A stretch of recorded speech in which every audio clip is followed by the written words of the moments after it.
Alright, my friends. Here we are. End game. 2 bosses away. Or I guess technically 3 bosses away from all the endings. And we're gonna get platinum, baby. Platinum. Looks like we got a summon over here. And it's Nepheli. With us to the very end. Considering the lore and who we're about to fight, I think it's very interesting that she would be here to be summoned. Because we're about to fight Godfrey.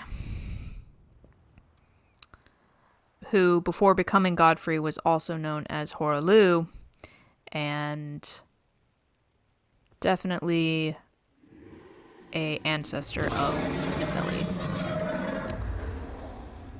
It's been a long while. And we get sort of a tidbit from a ghost outside of the arena that Godfrey has returned. As we know from reading a bunch of item descriptions and other stuff, we know that he was hounded from the Lands Between. He wasn't killed or anything like that. He just was forced to leave. Sort of becoming the first of the Tarnished. And now that the path to the Elden Ring is open, lo and behold, he wants to come back to claim it. But we're not gonna let him do that.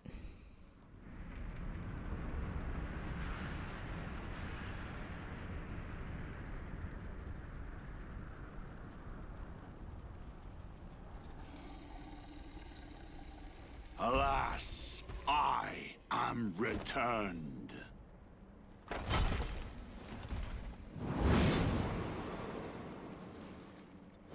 To be granted audience once more.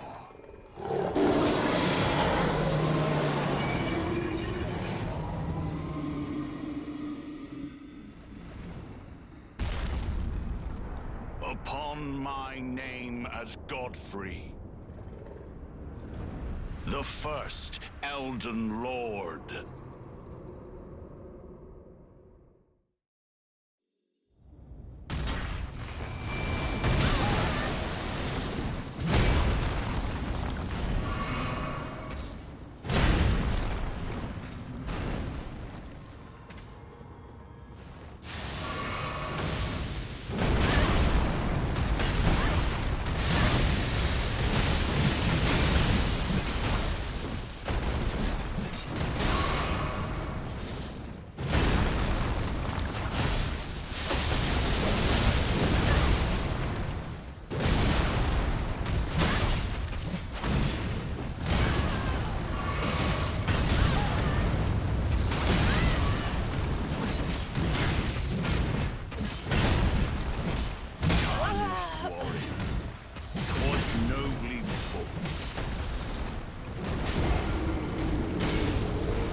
Alright, it's time to get our blood on. We're going back to our trusty whips for this fight.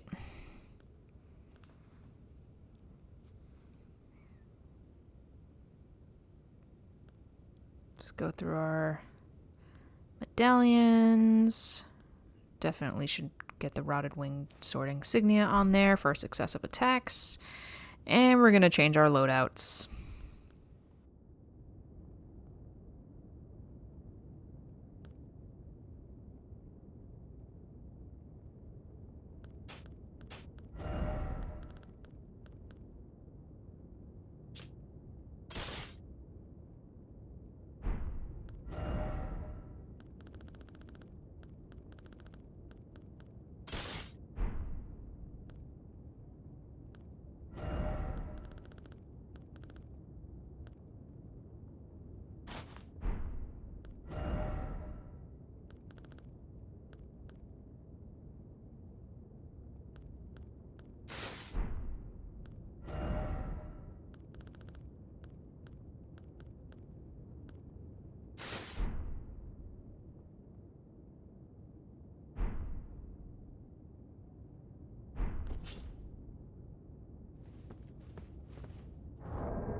Alright. It's whipping time. Let's get Nefeli up in here.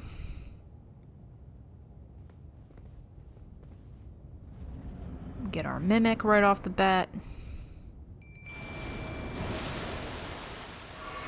And time to go to town on his ass.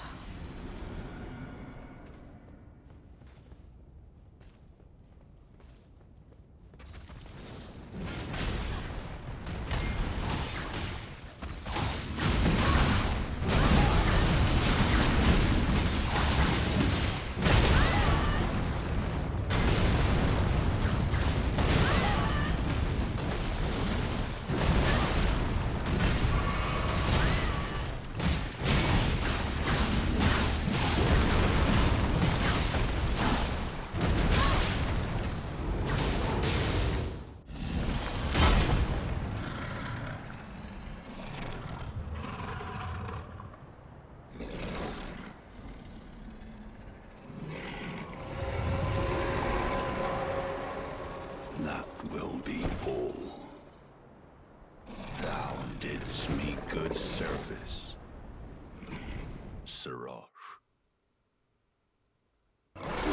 Oh my lord. Oh my god. Oh my god, that's so gruesome. Okay, now you're definitely going down for animal abuse. How dare you? Kill that innocent kitty.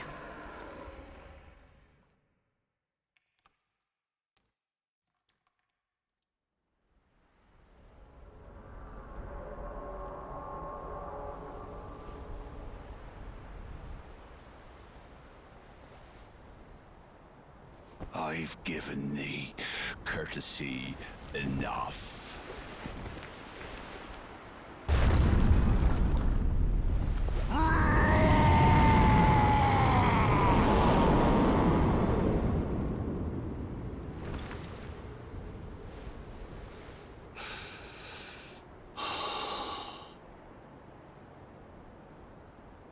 Now I fight as Horalu. Warrior!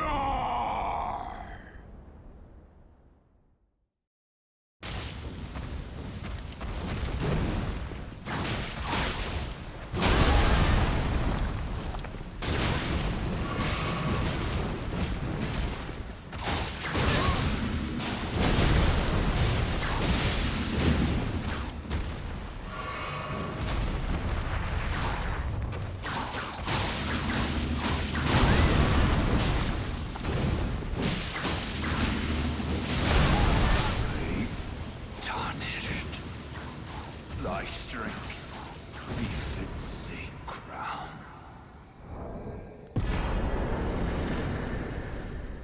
Woo! Good night and goodbye, sir. Alright, let's get ourselves this grace point over here. We're so close now. I think I'm gonna go check on Nefeli, actually, because I'm really curious if she says anything after fighting him, being a descendant and everything. But first, we gotta read the remembrance, see what we get. Godfrey, first Elden Lord, was robbed of his grace, becoming tarnished. He took with him his kinfolk and left the lands between. And then came back. So I think it's safe to say that we are considered his kinfolk. Not that we always have been tarnished. Tarnished is, it seems to be a name that was given after he lost his grace, and then we kind of followed suit. Like our kind, a part of him, basically, his tribe. We've all left the lands between, and now we've come back.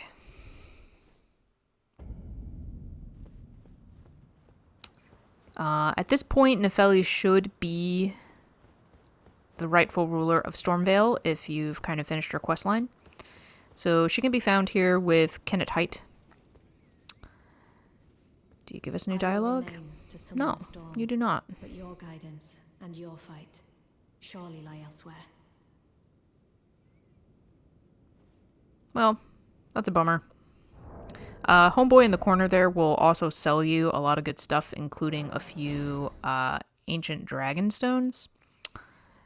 And he's happy to be her subject, basically. Alright, let's see what we can get from this dead old hag. Ooh, yeah. We're gonna buy that stuff up.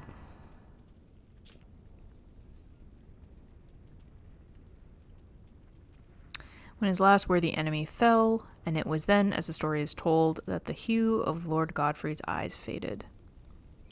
I mean, it kind of makes sense. Like, if his whole purpose in life was to be a warrior, and then he had basically no one left to fight, I mean, yeah, he lost his purpose.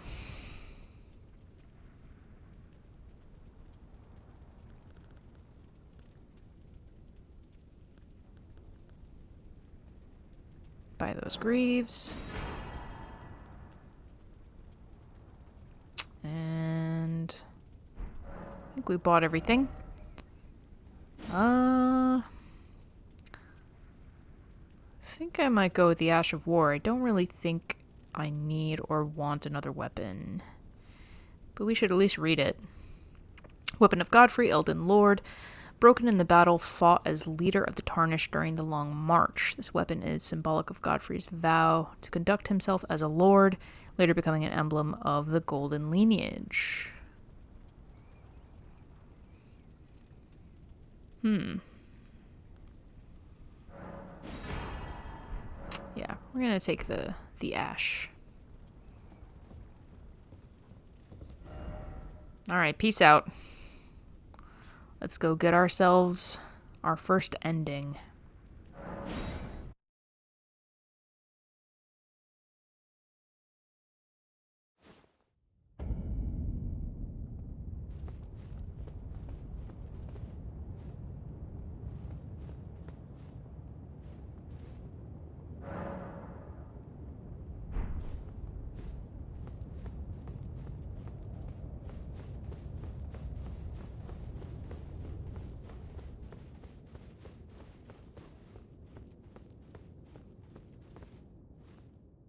Oh boy, oh boy, oh boy. Here it is, guys. It's happening. It's happening. Past a point of no return.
Alright, let's see how we do on our first try.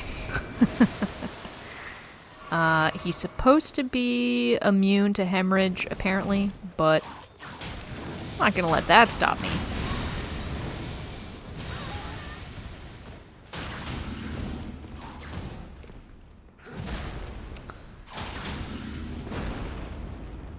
Yeah, boy.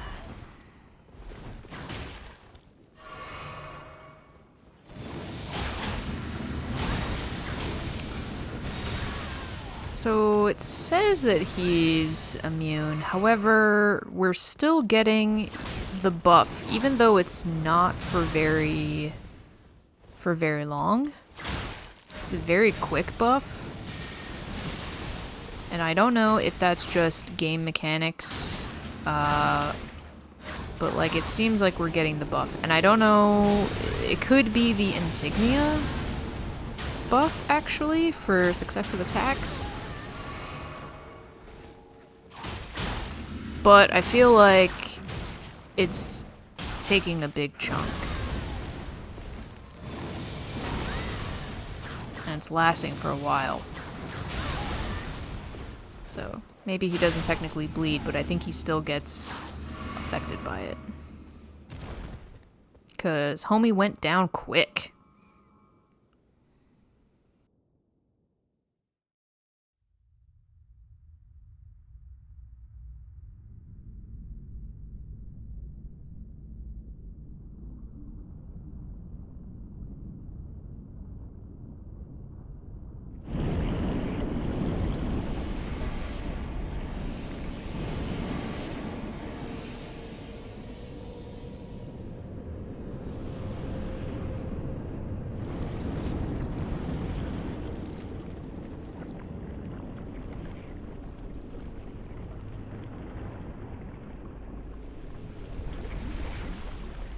Oh, I love how his body has become the sword. That's pretty fucking cool.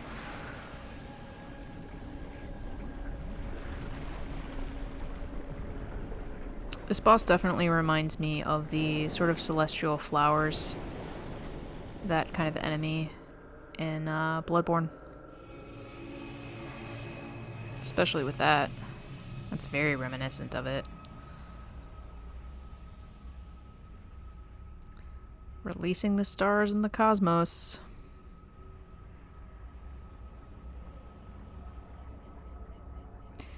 So far what I've noticed in these fights, being aggressive is very important, especially with the Elden Beast. If you do have a skill similar to the Bloodhound step, use it, because it's very important to close the gap in this fight. If you let the Elden Beast get too far, it becomes a really hard fight. You want to keep him at least mid-range, so that you can, like, not only get in your hits, but once he becomes too far, he'll start spamming a lot of magic attacks and a lot of AoE stuff.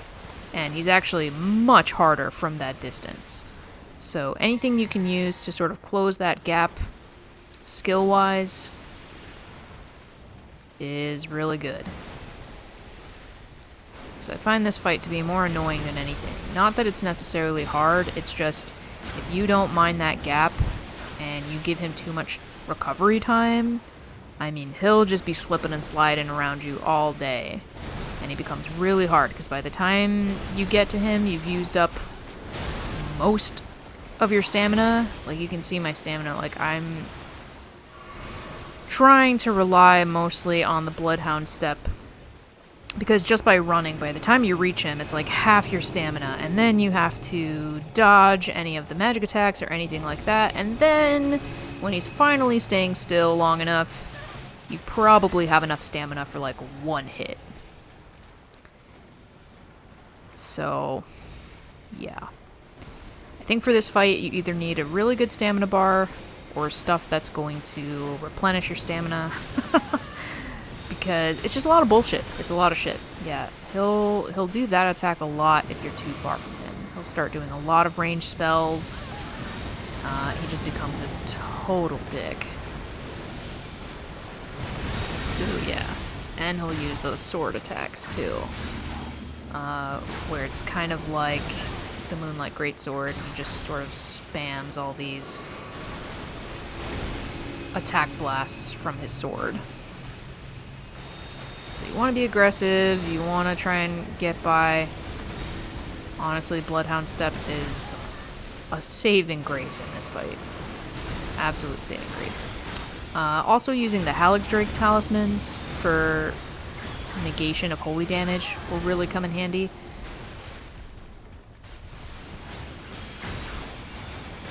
Yeah, dude is a total tool.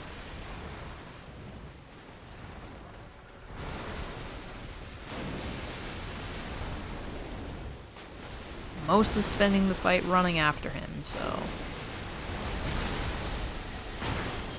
Here we go. Booyah!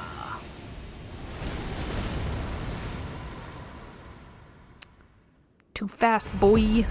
Way too fast for you, boy. Fast as fuck. Alright, now we can go and get our first ending.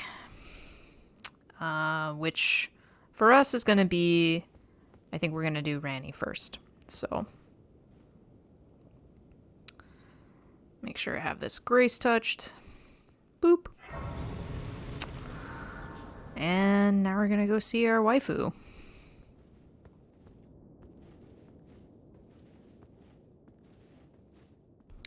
Alright, so by this point, we're gonna do our Age of Stars ending, which basically allows Ranni to take her rightful place as Elden Lord. If you want to do multiple endings, like I am, so you don't have to continuously do playthroughs, you want to turn off the auto sync of your saves in your settings. Make sure you save right before fighting the boss or after. The battle is over, I see. And then you want to make sure that you don't upload anything to the cloud. So then you can do your ending of your choice and you'll get the trophy. And then you can log out, go back to your cloud save, and you can just re-download that and it'll take you right back. And so then you can do the other endings that you choose. Make sure to do the Frenzied Flame last, or at least close to last, because it will lock you out of any other ending. I think this is I do solemnly swear. one of my favorites. I think Ranni has Every living soul. a really good Now cometh the age of the stars. ending, honestly. 1,000-year voyage under the wisdom of the moon. She wants to take away Here beginneth the power of the chain outer that gods, encompasses all. knowing that she can't remove it completely, but she's going to move it far, far away Into fear, doubt, and allow and loneliness. the people of the lands between to at least have free will, in my opinion.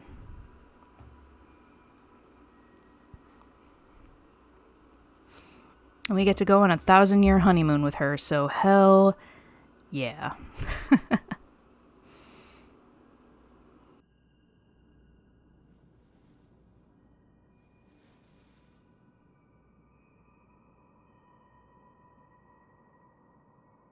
Let us go together.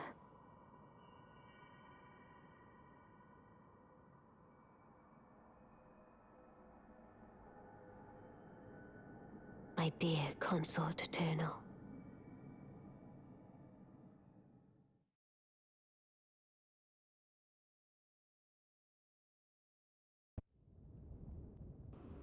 Alright, so I unfortunately saved right before the fight, so I'm gonna actually have to fight Radagon and the Elden Beast 2 more times, but that's fine, I'll become a pro. At this point, we're gonna go get our Flame of Frenzy, which I'm really excited about. I think, aside from Ranni, I mean, personally, I think the Frenzied Flame ending is probably the best. And a lot of people might argue differently, but I just feel like it's, I don't think it's evil. I see it as a correction. Ooh, look at my buff gay ass opening this door. So good. So yeah, you have to be completely naked, for the most part, in order to open the door.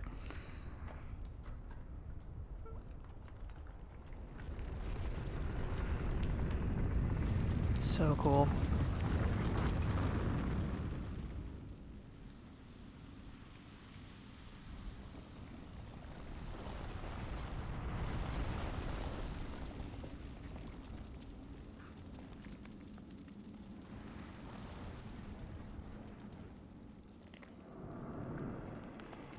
So cool. I love being able to see the fingerprints on it and everything glowing. It's really awesome.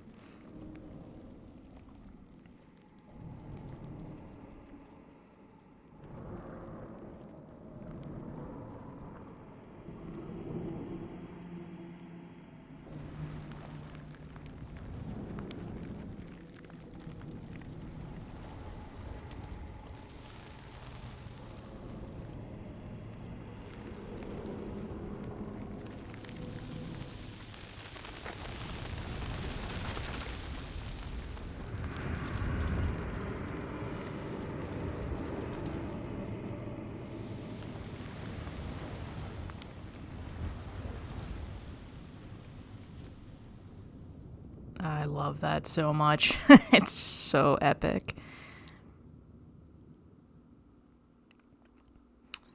So now we should have the power of the frenzied flame. Oh, look at that. The burns. It burns. It's pretty cool. And our eyes change too. Damn. We're ready to fuck shit up. I'm going to throw my stuff back on, and then we're going to talk to Hayeta and get the last of her dialogue, which I think is really telling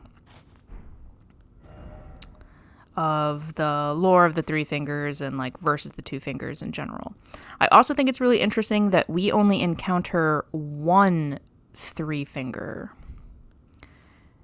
right? And it's locked away. But, as we know, there's multiple Two Fingers that are around, that you see whenever you go to any of the towers of the Shard Bearers. So to me, personally, I think that the Two Fingers are way more meddlesome than the Three Fingers had even hoped. And we kind of see more of that in Hayeta's dialogue once we talk to her.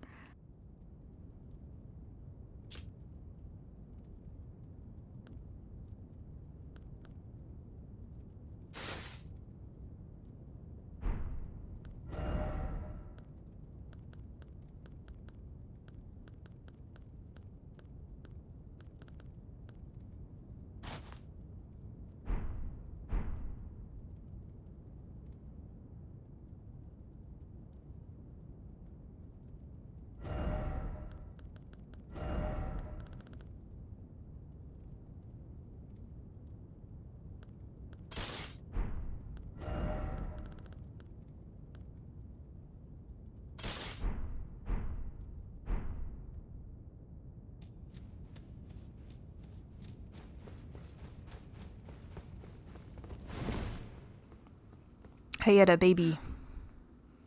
The flame of chaos That it is. nestled within you. Could you please rest your hand upon me? Burn me with the flame to make me your maiden.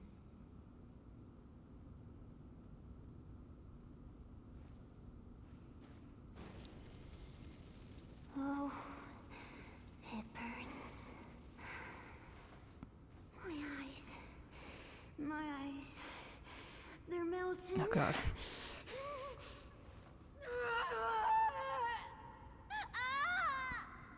That's kind of brutal, honestly.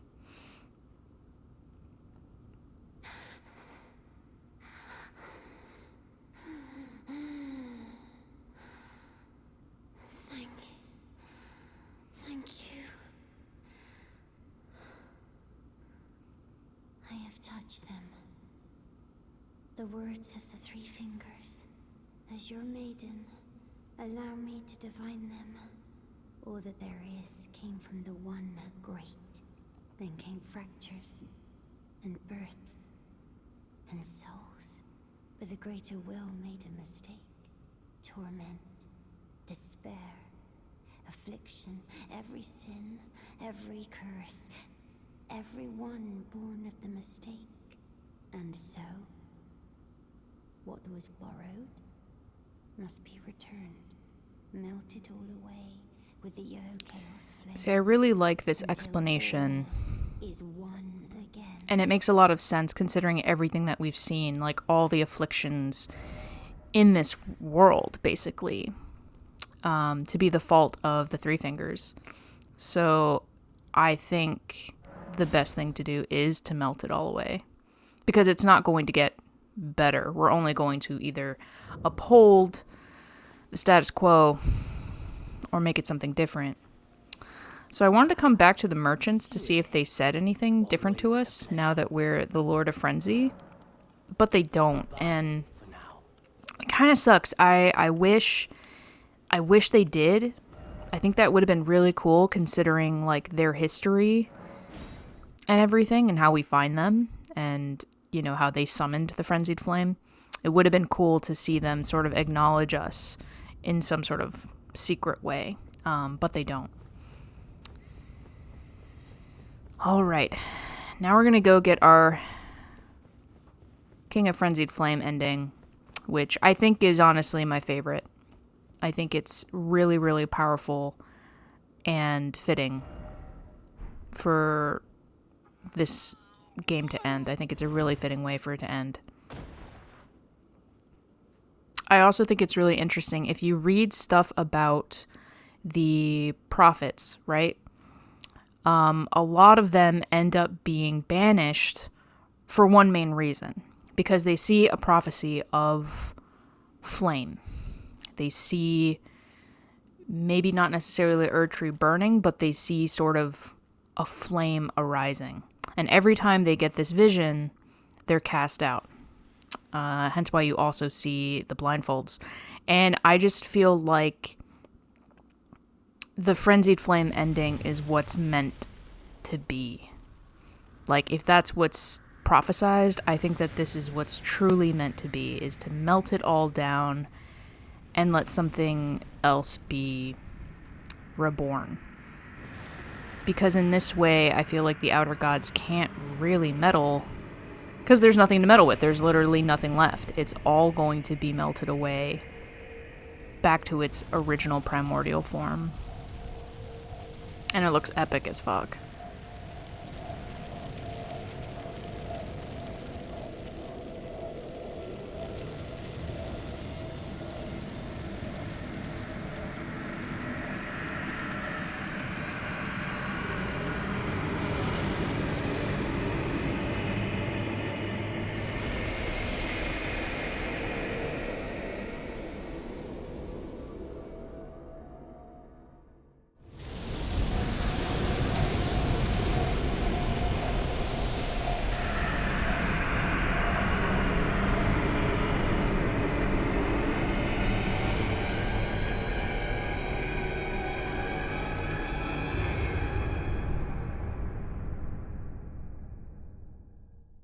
So sick.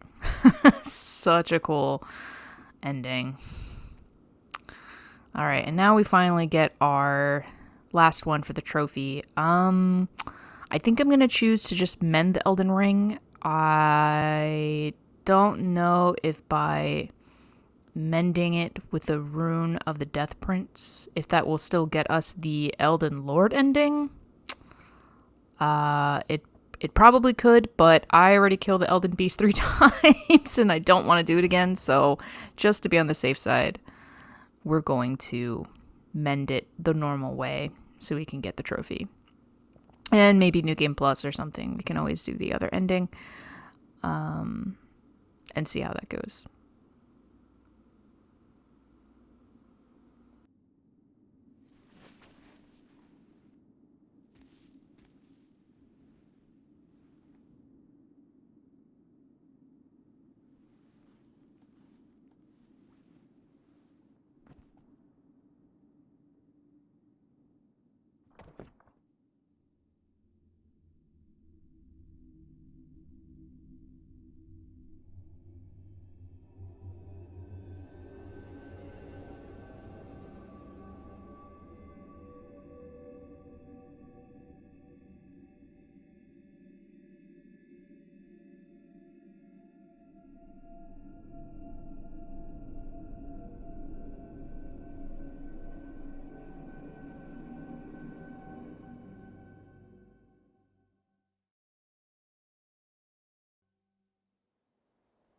The fallen leaves tell a story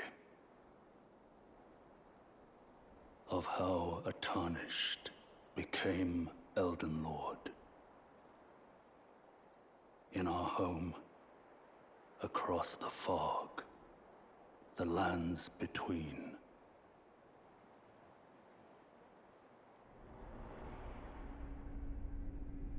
Our seed will look back upon us and recall. I look badass AF. Of fracture. But yeah, you usher in an age of fracture, which I think is really interesting, and I want to look more into that. But thanks for watching, y'all. We did it. We platinumed. And I will see you all again for New Game Plus, where we're just going to run around and be OP AF. See you then.